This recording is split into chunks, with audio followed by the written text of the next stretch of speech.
family is trying to envelop Meghan into their family. Meghan, meanwhile, has all kinds of drama going on with her actual family. Her fear was that this group of clowns was going to be stitched onto her reputation. And she continued to urge Thomas Markle in Mexico to lay low. She'd been telling him this forever. Well, the man can't lay low forever. He was ordered not only to say nothing, but not even to appear in public. And his address was still unknown. Can you imagine?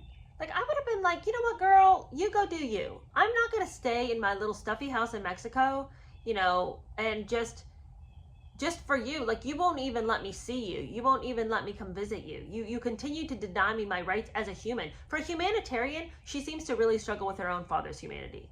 He's got to stay locked in the house. He's not allowed to come out. And it's all for her. And for what? What is he getting out of that? Why should he keep doing this? Just because she tells him to? Get out of here. On December 6, 2017, Meghan's order to Thomas Markle became worthless. The manhunt was over. Tom Jr. had sold his father's address to a journalist. Tom Jr., man. I don't know what's going on with him. Like, he is, I tell you what, his opinions are all over the place. I don't know the man, obviously, and I haven't researched much of what he said, but he seems pretty mercurial himself. Because one minute he's siding with Meghan when it seems like that might benefit him. The next minute he's selling pictures to the papers. He's encouraging his ex-wife to do the same. He's saying positive things, then he's doing harmful things. He's just embroiled in his own hot mess, and how he can use Meghan to suit his own needs in the moment, he's willing to do. Anyway, he sold his father's address to a journalist. So a Daily Mirror reporter was outside Thomas Markle's house when he emerged that day. Asked whether he would escort Meghan down the aisle, Thomas replied, "Yes, I'd love to." And then he added, "I'm very pleased, I'm delighted. But I'm sorry, I can't talk." He done his best. What's he supposed to do? Somebody's literally waiting outside his house while he's trying to, go out and check the mail. Like, seriously, what is he supposed to do? The first photographer showed a disheveled, overweight man. Well, yeah, if you didn't think it was going to be outside your house, you might come out looking a little less than impressive. The following day, Thomas was stopped in the narrow road outside his house, and a British journalist handed him a bottle of champagne and a packet of British tea as a present. And then within hours, an army of journalists and photographers were packed into the narrow, dusty road outside his bungalow. He called Meghan and he said, "Look, all hell has broken loose. I'm being besieged." And Meghan was thrust into an absolute frenzy of rage. She was so mad about his story about the champagne. And Harry got right in on the anger and the angst. "This would be considered a bribe," snapped Harry, listening to the call. Thomas was bewildered. A bribe? What'd that mean? And Thomas said, "I am being harassed every time I leave my home. This is crazy. I'm surrounded. I need help." And the thing is, he knew Doria was getting help. Doria had security that had been assigned to her because of the craziness, and because Meghan had chosen to let the world know, "My black mother is with me. Me and my black mother are together." She only cared about Doria because Doria helped her to progress the narrative of her racial heritage. She has no use for Thomas Markle. He's just an old white man. "Don't speak to anyone," ordered Harry, clearly unable to imagine the chaos in Markle's isolated community. "Don't talk to the media. They'll eat you alive."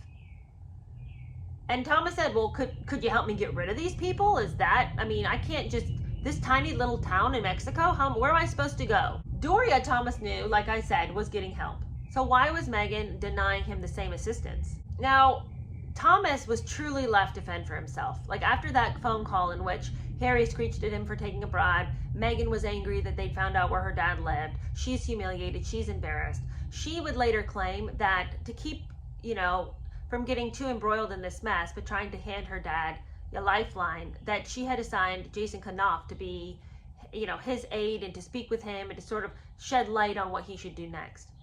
But Thomas Markle claims he never heard anything from London, from Meghan or from Jason Knopf. The thing is, Meghan had to keep things under control. And when she talked to her family, she would be one person. When she talked to Harry, she'd be another person. Thomas noted this to Samantha, his other daughter. Thomas said, "This is really weird. Meghan's voice is strange. When Harry's in the room, she's sweet, but when he steps out of the room, she's a completely different person. She's mean and she's controlling. And I don't understand what is happening here. Who is this two-headed dog that I'm dealing with?" To his surprise, he didn't receive a Christmas card that year. and he'd always received cards for every occasion from Meghan. More peculiar was Meghan's suggestion that Thomas Markle cut himself off from Samantha and Tom Jr. She's always making these wild assertions of things that he should be doing. I mean, this went way back to her in high school when she didn't get the part she wanted, so she was going to just boycott the whole production of the school play, and her dad, who'd always helped with lighting, was going to continue to do the lighting for the play because he'd already agreed to do it, and he was going to fulfill his responsibilities. And she was outraged and then went and moved in with Doria because she was so mad about it. Again, I mean, we're seeing the young, out of control, spoiled girl rear her head and try to boss her dad again. And she's like, Dad, if you want a relationship with me, you've got to cut Samantha and Tom Jr. out. I mean, you can't have it both ways, Daddy. And she says to him, you don't need them. But it's like, yeah, he does if he wants any relationship with any of his kids, because he certainly doesn't have Meghan anymore. And what kind of a daughter says, if you want a relationship with me, you can't be a dad to the other siblings? What kind of invitation is that to Thomas Markle to hurry over and, reignite the affection that they used to have for each other as father and daughter? Like, that is...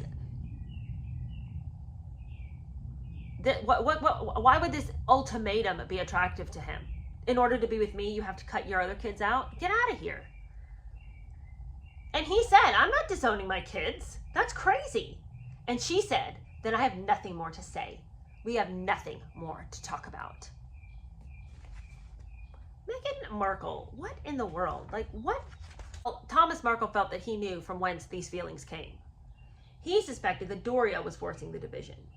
In the same time, he believed Meghan had told Doria not to speak to Thomas. Doria was feeding anger and spite to Meghan, complained Thomas.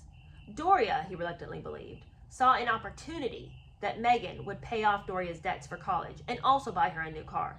For the first time, his calls to Doria were ignored. She's obeying Meghan's command, he concluded. See, they'd always gotten along. Thomas had always gone along with Doria. He'd always brought in Doria along on whatever venture he was going on with Meghan. He never excluded her. We've made this point many times. Doria, though, is a mover and a shaker and an operator of her own, which I really believe that Meghan watched her mother, even if it was from a distance, to see how to just keep going when you're kicked down. Because Doria was never as successful as Meghan at climbing the ladder. Yet I will say that it seems like she always seemed to rise from the ashes. No matter what sort of feeble phoenix she was, she always seemed to come back up when you're like, how are you still around, Doria? And how many, businesses did she begin that just burned to the ground? How many opportunities had she tried to hustle to get? Doria had taught Meghan in her own way how to be undefeatable. And here, Doria is showing again that she is a user. She uses people, and in the same way that Meghan uses people. She has no reason to be unkind to Thomas. Why couldn't she share the limelight with Thomas? Why couldn't Thomas be there with them? Thomas has always brought her along. They've always gotten along together as a family. Because Doria doesn't want to share these new resources.